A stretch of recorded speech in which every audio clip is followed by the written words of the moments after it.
দেখো বন্ধুরা, আজকে তো বর কলকাতা থেকে এসছে, সেই মাছের পেটি মাছ নিয়ে তোমাদের সেই ভিডিওটা তো আর মানে আলাদা করে দেব।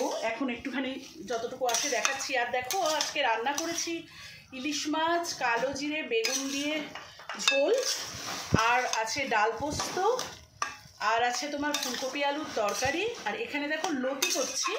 লতিটাকে আমি প্রথমে যেহেতু তোমাদের পুরো থেকে ক্যামেরাটা ধরিনি, আর এখানটা হচ্ছে আমার আমের চাটনি, আমগুলো বসিয়ে দিয়েছি।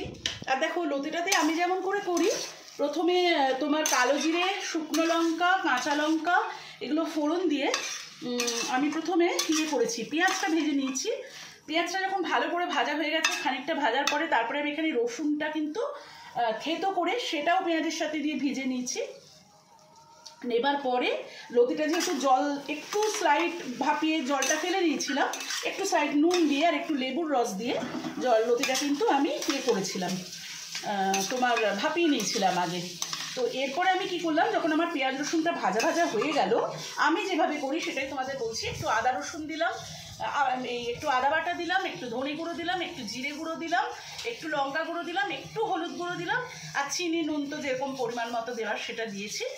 দিয়ে দেখো প্রায় আমার লতিটা এরকম ঘাটা ঘাটা মতো, লতি জিনিসটা তো এরকম একটু ঘাটা ঘাটাই ভালো লাগে, আমরা এইভাবেই করি।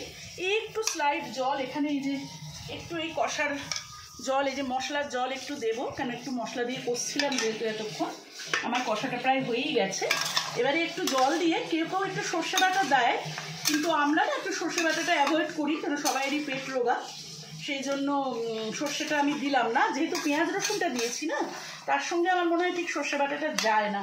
এটা আমার একান্তই ব্যক্তিগত মতামত, যারা দাও তারা দিয়ে থাকবে। আর দেখো এই যে একটু এরকম খুন্তি ধোয়া জল সামান্য দিয়ে আমি এরকম ঢাকা দিয়ে দেবো, দিয়ে এরকম মাখা মাখা আমার কিন্তু তাহলে লতিটা হয়ে যাবে। এটা আর একটু হবে। এই হচ্ছে আমার মোটামুটি বাড়িতে আমি যেভাবে করি লতির প্রসেস, তোমাদের সাথে একটু শেয়ার করলাম। একটু এবার আমি ঢাকা চাপা দিয়ে দিই।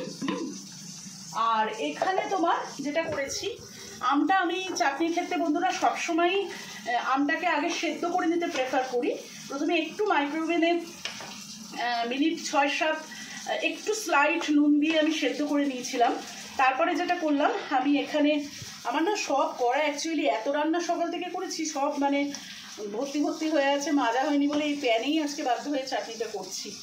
তো তোমার প্রথমে শুকনো লঙ্কা, একটু পাঁচফোড়ন, একটু তেজপাতা, এগুলো যখন বেশ একটু ভালো গন্ধ বেরিয়েছে, তখন এই সেদ্ধ করা আমটা দিয়ে দিয়েছি, দিয়ে একটু নাড়াচাড়া করে এবার একটু চিনি দিয়েছি।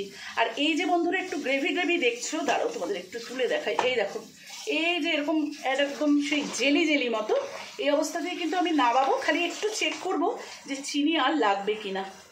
আর এর মধ্যে আরও সুস্বাদু করার জন্য আমি যেটা করি মাঝে মাঝে, আজকে আর ওটা করবো না, ওই শুকনো লঙ্কা আর গোটা জিরেকে খোলায় ভেজে যদি একটু ওপর দিয়ে ছড়িয়ে দেওয়া যায়, তাহলে কিন্তু একদম বিয়েবাড়ির চাটনির মতো হয়ে যায়। তো মোটামুটি এই আমার আজকে রান্নাবান্না, এই দুটো হলে কমপ্লিট হয়ে যাবে। আর করেছি যেটা, এখানে এই যে